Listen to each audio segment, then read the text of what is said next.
Hello നമസ്കാരം friends. നമ്മളിന്ന് നോക്കുന്നത് അമ്പലങ്ങളിൽ സാധാരണ നമ്മൾ കാണാറുണ്ട് ഈ വെടിവഴിപാട് നടത്തുന്നത്. വെടിവഴിപാട് എന്തിനാണ് നടത്തുന്നത് എന്നുള്ളതാണ്. സമാധാനത്തോടെ അല്പമൊന്ന് പ്രാർത്ഥിക്കാമെന്ന് കരുതി ചെന്നാൽ അവിടെ കാതടപ്പിക്കുന്ന വെടിശബ്ദമാണ് ഈശ്വരവിശ്വാസികൾ തന്നെ പറയുന്നത് കേൾക്കാം. കാര്യവും പ്രത്യക്ഷത്തിൽ നോക്കിയാൽ ശരി തന്നെയാണ്. മിക്കപ്പോഴും കാതടപ്പിക്കുന്ന രീതിയിലാണ് ക്ഷേത്രാങ്കണത്തിലെ വെടിശബ്ദം. എന്നാൽ ഈ സ്ഫോടന ധ്വനിയെ നമ്മുടെ മുൻ തലമുറ ഭക്തിയോടെയാണ് കണ്ടിരുന്നത്. കയ്യിലിരിക്കുന്ന കാശ് കൊടുത്ത് വെടിശബ്ദം ഉണ്ടാക്കി കാതടപ്പിക്കണമോ എന്ന് ചോദിച്ചവരും കുറവല്ല. ഉറങ്ങുന്ന ഈശ്വരനെ തന്റെ സാന്നിധ്യം അറിയിച്ച് ഉണർത്താനുള്ള ഒരു ആരാധനാ രീതിയാണ് വെടിവയ്പ്പിലൂടെ നടത്തുന്നതെന്നാണ് പഴമക്കാർ പലരും കരുതിയിരുന്നത്.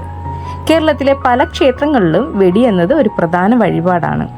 ഈ വഴിപാട് നടത്തുന്നതിന് വേണ്ടി ചില്ലറകൾ സ്വരൂപിച്ച് വെച്ച് ഒരുമിച്ച് നൽകുന്ന ഭക്തരെയും കണ്ടിട്ടുണ്ട്. എന്നാൽ ക്ഷേത്രത്തിലെ വെടിവഴിപാടിന് പിന്നിലുള്ള ശാസ്ത്രീയ രഹസ്യം മറ്റൊന്നാണ്. ബിഗ് ബാങ് തിയറി എന്ന മഹാവിസ്ഫോടന സിദ്ധാന്തത്തിൽ നിന്നാണ് അത് മനസ്സിലാക്കിയിരിക്കുന്നത്.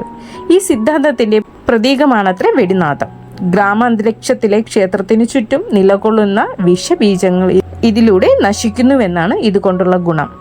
വെടിനാദത്തിന്റെ ചെറിയ രൂപമായ ഭട് എന്ന സ്ഫോടന ശബ്ദം പൂജയ്ക്കിടയിലും ഉപയോഗിച്ചു വരുന്നുണ്ട്. ധൂർത്താണെന്ന് തോന്നാവുന്ന കരിമരുന്ന് പ്രയോഗം കൊണ്ടും നശിക്കുന്നത് ചുറ്റുമുള്ള വിഷബീജങ്ങൾ തന്നെയാണ്.